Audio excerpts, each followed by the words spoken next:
Assalamualaikum warahmatullahi wabarakatuh. Perkenalkan, nama saya Zelfirana Azara dengan NIM 2211209 dari kelas PAI 6G. Baik, pada video kali ini saya akan menyampaikan tugas uji tengah semester saya pada mata kuliah pengembangan materi Quran Hadis. Terdapat dua bagian dalam tugas ini. Yang pertama, saya akan menjelaskan 3 materi yang kita pelajari lengkap dalam dalil, ayat Al-Quran atau hadis, hukum tajwid, serta isi kandungannya. Yang kedua, saya akan menjelaskan tentang ayat gharib dan memberikan contohnya. Baik, yang pertama tentang memahami surat Ad-Duha. Bismillahirrahmanirrahim.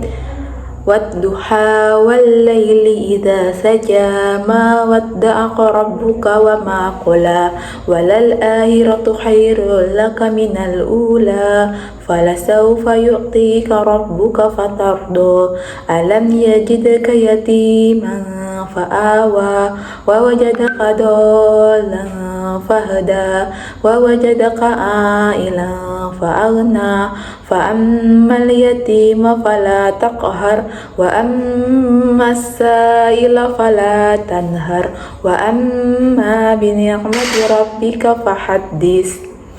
Artinya, demi waktu matahari yang sepenggelah naik dan demi malam apabila telah sunyi, Tuhanmu tiada meninggalkan kamu dan tiada pula benci kepadamu, dan sesungguhnya akhir itu lebih baik bagimu daripada permulaan, dan kelak Tuhanmu pasti memberikan karunia-Nya kepadamu, lalu hati kamu menjadi puas. Bukanlah Dia mendapatimu sebagai seorang yatim, lalu Dia melindungimu, dan Dia mendapatimu sebagai seorang yang bingung, lalu Dia memberikan petunjuk, dan Ia mendapatimu sebagai seorang yang kekurangan, lalu Dia memberikan kecukupan. Adapun terhadap anak yatim, maka janganlah kamu memberikan kecukupan, dan tetap orang yang minta-minta, maka janganlah kamu menghadiknya, dan terhadap nikmat Tuhanmu, maka hendaklah kamu menyebut-nyebut dengan bersyukur. Adapun hukum tajwid surat Ad-Duha ayat 1 sampai 11. Yang pertama, Wadduha. Ayat pertama memiliki dua hukum tajwid. Yang pertama, idgham, karena ada alif dan lam bertemu abjad syamsiyah atau do. Yang kedua, mad tabi'i, karena abjad ha berharokat fathah bertemu alif dan setelahnya tidak berjumpa hamzah sukun huruf yang diucapkan karena hukum bertasydid. Yang kedua, wallaili idza saja. Ada 3 hukum tajwid. Yang pertama, mad lain, karena ya sukun didahului lama berharokat fathah. Yang kedua, mad tabi'i, karena huruf zal berharokat fathah bertemu dengan alif ketika diikuti hamzah sukun huruf lain dan diwakafkan. Yang ketiga, mad tabi'i, karena huruf jim berharokat fathah bertemu dengan huruf alif yang setelahnya tidak diikuti dengan hamzah sukun dan huruf lainnya. Ma wadda'aka rabbuka wa ma qala. Ayat ini memiliki 3 hukum tajwid. Yang pertama, mad tabi'i, karena huruf mim fathah bertemu dengan alif. Yang kedua, mad tabi'i, karena mim fathah bertemu dengan alif. Yang ketiga, mad tabi'i, karena lam tasdid bertemu dengan huruf alif. Selanjutnya, walal akhiratu khairul laka minal ula. Ayat ini memiliki 5 hukum tajwid. Yang pertama yaitu mad badal, mad lain, idgham biguna, mad badal, dan mad tabi'i. Walal akhiratu khairul laka minal ula. Ayat keempat yaitu walal akhiratu, mad badal, karena huruf hamzah bertemu dengan huruf mad dalam satu kata. Yang kedua, khair atau mad lain, karena ada tanda fathah bertemu dengan huruf ya mati. Selanjutnya, khairul laka, idgham bilaguna, al ula mad badal, Al-ula mat tabi'i karena ada tanda baca fathah bertemu dengan huruf alif. Wala sawfa yu'tika rabbuka fatardo. Wala saw mat lain karena ada tanda baca fathah bertemu dengan huruf ya mati. Yu'ti mat tabi'i karena ada tanda baca kasroh bertemu dengan huruf ya. Fatardo mat tabi'i karena di ujungnya ada huruf ya berharokat panjang. Alam yajidka yatiman fa'awa. Alam izhar sapawi karena ada huruf mim mati atau sukun bertemu dengan huruf ya. Yang kedua, yajid qalqalah sugro karena ada huruf dal mati di dalam kalimat. Yang ketiga, yajidka yatiman fa'awa. Ikhfa hakiki karena ada nun mati atau tanwin bertemu dengan huruf fa. Selanjutnya fa'awa mad badal karena ada huruf hamzah bertemu dengan huruf mad dalam satu kalimat. Fa'awa mad tabi'i karena ada tanda baca fathah bertemu dengan huruf alif. Wa wajadaka dollan fahada. Dollan mat lazim muttasal kalmi karena ada huruf mat tabi'i bertemu dengan huruf tasdid dalam satu kalimat. Dollan fahada. Ikhfa hakiki karena ada nun mati atau tanwin bertemu dengan huruf fa. Selanjutnya fahada mat tabi'i karena ada tanda tarkib bertemu dengan huruf alif. Wa wajadaka ailan fa'aghna. Yang pertama ailan mat tabi'i karena ada tanda baca fathah bertemu dengan huruf alif. Ailan fa'aghna. Ikhfa hakiki karena ada nun mati atau tanwin bertemu dengan huruf fa. Yang ketiga fa'aghna mat tabi'i karena ada tanda fathah bertemu dengan huruf alif. Selanjutnya fa'ammal yatima fala taqhar. Fa'amma gunnah karena ada huruf mim tasydid. Yang kedua fa'ammal yatima fala al-qamariyah karena ada huruf alif lam bertemu dengan huruf ya. Taqhar qalqalah sugro karena ada huruf qaf mati di dalam kalimat. Wa amma sa'ila fala tanhar. Wa amma gunnah karena ada huruf mim bertemu dengan tasydid. Yang kedua masa mat tabi'i karena ada tanda fathah bertemu dengan huruf alif. Tanhar izhar halki karena ada nun mati atau tanwin bertemu dengan huruf ain. Wa amma bi ni'mati rabbika fahaddis. Wa amma gunnah karena ada huruf mim yang bertemu dengan tasydid. Yang kedua wa amma mat tabi'i karena ada tanda fathah bertemu dengan huruf alif. Adapun isi kandungan surat Ad-Duha. Surat Ad-Duha menjelaskan bahwa Allah Subhanahu wa taala mengambil sumpah dengan dua waktu pada ayat 1 dan kedua. Dua waktu tersebut adalah waktu duha dan malam untuk memberi penyegaran kepada Nabi Muhammad SAW. Setelah beberapa saat turun wahyu sehingga hati beliau yang gelisah menjadi terhibur. Hal ini menunjukkan kasih sayang Allah terhadap Rasulnya. Pada ayat ketiga, Allah berfirman, Tuhanmu tidak meninggalkan engkau Muhammad dan tidak pula membencimu.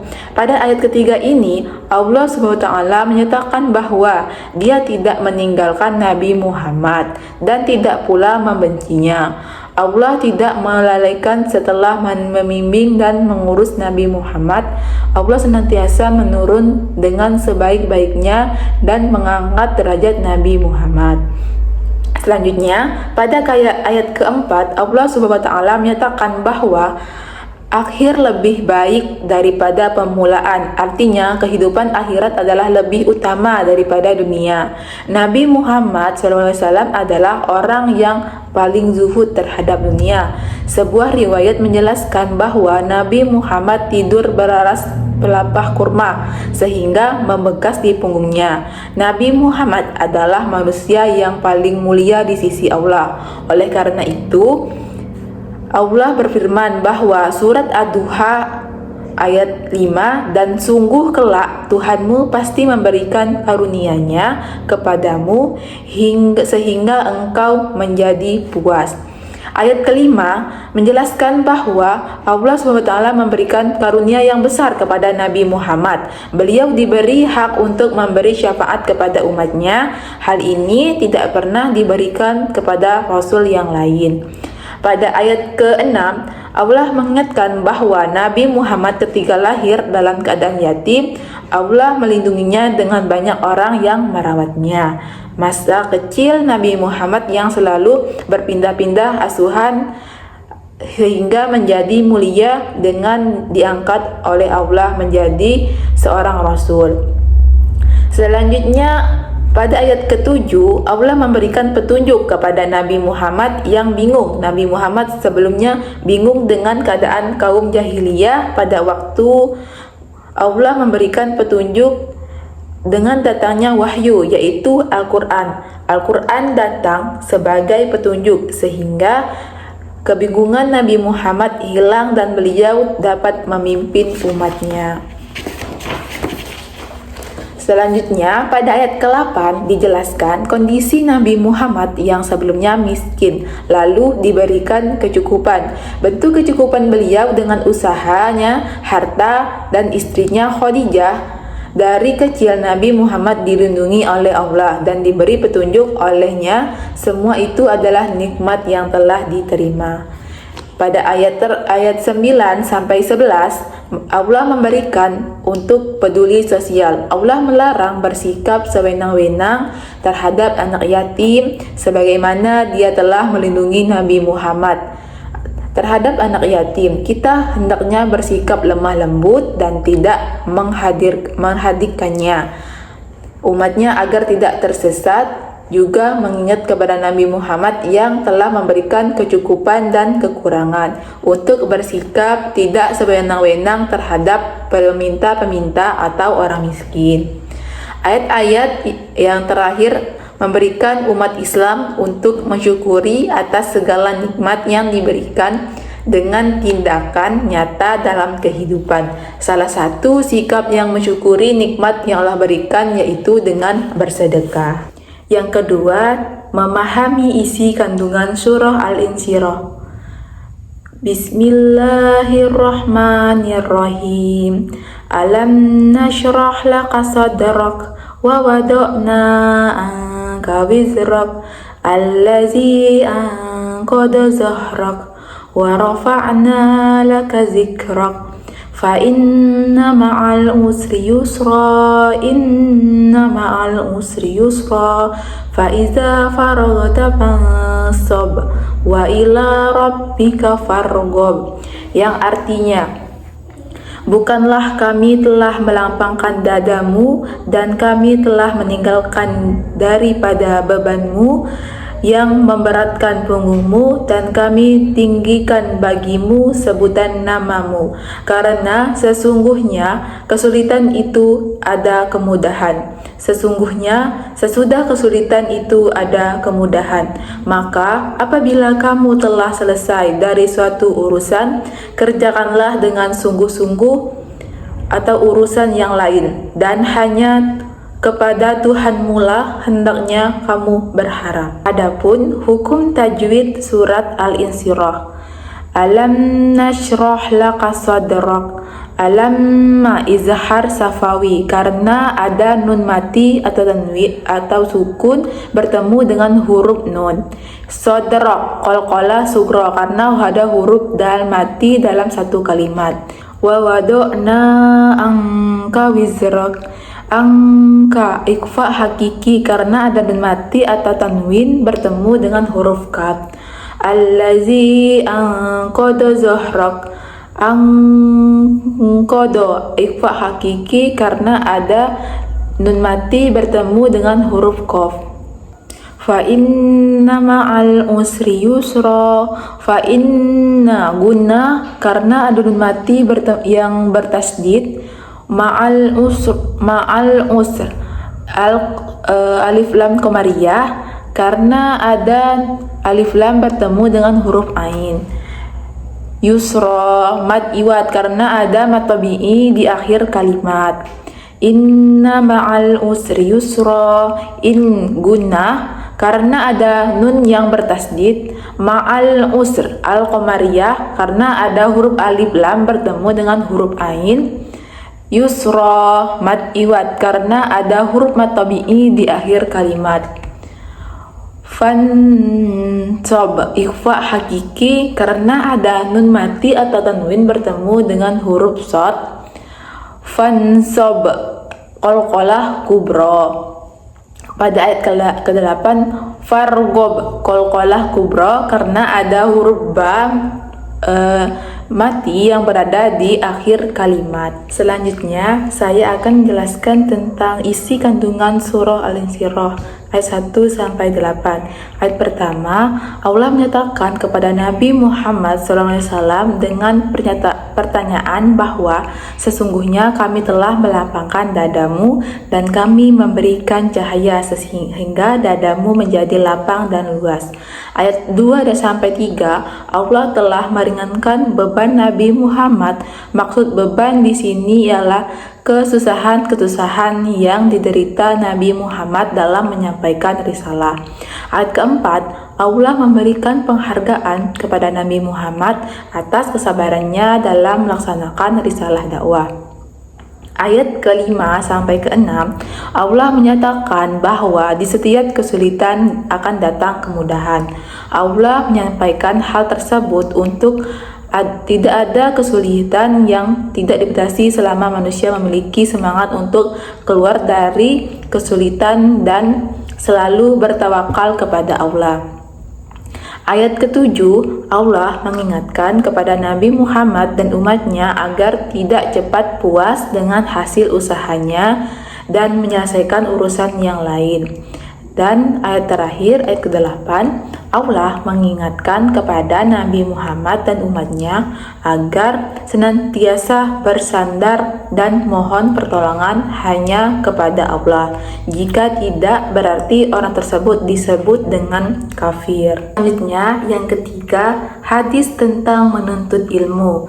Menuntut ilmu sangat penting untuk dilakukan oleh setiap manusia karena termasuk perbuatan yang sangat mulia. Selain itu, menuntut ilmu juga membutuhkan banyak pengorbanan yang harus dilakukan. Oleh karena itu, hendaklah kita senantiasa bersemangat dan tidak bermalas-malasan dalam menuntut ilmu. Adapun hadis riwayat Muslim Abu Hurairah tentang menuntut ilmu. A'udzubillahi minasyaitonirrajim. Bismillahirrahmanirrahim. An Abi Hurairah radhiyallahu anhu qala Rasulullah sallallahu alaihi wasallam, man salaka tariqan yaltamisa fihi ilman sahalallahu lahu bihi tariqan ilal jannah. Yang artinya Rasulullah SAW bersabda, barang siapa yang menempuh suatu jalan untuk mendapatkan ilmu, maka Allah memudahkanlah baginya jalan menuju surga. Hadis riwayat Muslim dari Abu Hurairah tersebut menjelaskan tentang bahwa orang yang menempuh suatu perjalanan dengan niat menuntut ilmu akan dimudahkan jalannya oleh Allah SWT menuju surga. Apabila seorang muslim dikeluar dari rumahnya untuk menuntut ilmu, terutama untuk mempelajari ilmu agama yang disertai dengan niat yang ikhlas karena Allah, kemudian mengamalkan dan menerapkan ilmu yang diperoleh, maka ia akan diridhoi oleh Allah SWT dan mendapatkan balasan surga. Maka menuntut ilmu dalam hadis tersebut tidak hanya sebatas menuntut ilmu agama saja, tetapi juga ilmu-ilmu lainnya. selama ilmu tersebut bermanfaat dan tidak bertentangan dengan syariat Islam. Setiap umat muslim diwajibkan untuk menuntut ilmu agama, sebab ilmu agama merupakan sarana untuk mendekatkan diri kepada Allah, karena mengajarkan kita tata cara ibadah serta tuntunan Islam lainnya. Kita juga tidak boleh mensampingkan ilmu-ilmu duniawi lainnya, sebab ilmu-ilmu tersebut merupakan sarana untuk memperoleh kebahagiaan dan kesejahteraan hidup di dunia, serta dapat menjadi jembatan untuk memperoleh kebahagiaan hidup di akhirat. Oleh karena itu, Allah memudahkan jalan menuju surga bagi setiap hambanya yang berjuang dan bersungguh-sungguh dalam menuntut ilmu, baik ilmu dunia maupun akhirat. Selanjutnya, menerapkan isi kandungan hadis tentang menuntut ilmu. Beberapa perilaku yang dapat diterapkan dalam kehidupan sehari-hari sesuai dengan kandungan hadis riwayat Muslim Abu Hurairah. Yang pertama, memanfaatkan waktu yang kita miliki untuk belajar dengan sebaik-baiknya selama masih diberi kesempatan oleh Allah. Yang kedua, bersungguh-sungguh dan tidak bermalas-malasan ketika belajar di rumah maupun di sekolah, serta selalu mengembangkan rasa keingintahuan terhadap ilmu pengetahuan. Yang ketiga, senantiasa giat dalam belajar karena orang yang berilmu akan diangkat derajatnya oleh Allah dan dihargai oleh orang lain. Yang keempat, gemar mendatangi majelis ilmu. Yang kelima, senantiasa taat kepada guru serta menjaga sopan santun dan kerendahan hati ketika berinteraksi dengan guru. Yang ketujuh, berteman dengan orang yang memiliki inovasi tinggi dalam menuntut ilmu sehingga kita dapat termotivasi untuk selalu tekun belajar. Yang kedelapan, mengatur waktu dengan baik untuk beribadah, belajar, membantu orang tua, istirahat, dan bermain agar lebih teratur. Yang kesembilan, bercita-cita tinggi mungkin untuk menjadi orang yang berilmu dan bermanfaat ilmunya bagi agama, masyarakat, dan bangsa. Yang terakhir, senantiasa berdoa kepada Allah agar diberikan ilmu yang bermanfaat. Selanjutnya, saya akan menjelaskan tentang bacaan gharib dalam Al-Quran. Yang pertama ada imalah. Bacaan gharib pertama adalah imalah. Imalah secara bahasa berarti cenderung atau belok. Dalam istilah qiraat, imalah berarti sedikit menyembunyikan fathah ke arah kasroh, setengah kasroh, setengah fathah, sehingga bunyi menjadi L. Menurut Imam Hafs, hanya ada satu bacaan yang ada imalah, yaitu pada surat Hud ayat 41. Bacaannya Bismillahirrahmanirrahim. Wa qala kabu fiha bismillahi majreha wa mursaha. Pada dasarnya, setiap alif yang berharokat dibaca A, namun khusus pada lafaz majreha dibaca E sehingga bunyinya majreha. Yang kedua ada ismam. Secara istilah ismam sebagian bacaan gharib kedua berarti memasukkan unsur domah pada sukun dengan cara memoncongkan bibir. Terdapat satu bacaan Al-Quran yang dibaca ismam menurut riwayat Hafs, yaitu pada surat Yusuf ayat 11. Bismillahirrahmanirrahim. Qalu ya abana malaka la ta'manna ala Yusuf. Saat membaca lafaz la ta'manna, tepatnya pada huruf nun, bibir kita dimoncongkan, menyerupai bentuk bibir saat membaca dhamma. Apabila diibaratkan seperti membaca la ta'manunna, namun bacaan U-nya tidak dibunyikan, hanya bibirnya yang tetap dimoncongkan. Yang ketiga yaitu tahsil. Tahsil berarti menyembunyikan antara hamzah dan alif. Terdapat satu bacaan dalam Al-Quran yang dibaca tahsil, yaitu pada surat Fussilat ayat 44. Yang bacaannya a'jamiyun wa arabiyun. Bacaan a'jamiyun semula berbunyi a'jamiyun karena dibaca tahsil bunyinya menjadi a'jamiyun. Yang keempat ada naql. Naql secara istilah adalah memindahkan harokat pada huruf sebelumnya. Dalam riwayat Hafs terdapat satu ayat dalam Al-Quran yang dibaca naql, yaitu pada surat Al-Hujurat ayat 11. Bacaannya bi'sa ismul fusuqu ba'da'il iman. Pada bacaan Al-Quran pada umumnya lafaznya bi'sa'il ismu dibaca bi'sa'il ismu. Namun karena menurut Imam Hafs lafaz tersebut dibaca nakal, maka bunyinya menjadi bi'salismu. Selanjutnya yang kelima yaitu mad dan qasar. Mad dan qasar dalam hal ini adalah bacaan khusus pada bacaan pendek menjadi panjang ataupun panjang menjadi pendek. Contohnya lafaz ana dan lakinna dibaca pendek. Contohnya pada surat Al-Zukhruf ayat 81 dan surah Al-Kahfi ayat 38.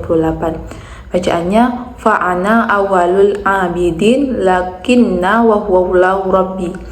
Lafaz az-zununa rasula qawarira tetap dibaca panjang ketika diwaqafkan, khususnya pada lafaz qawarira dibaca pendek ketika diwasal.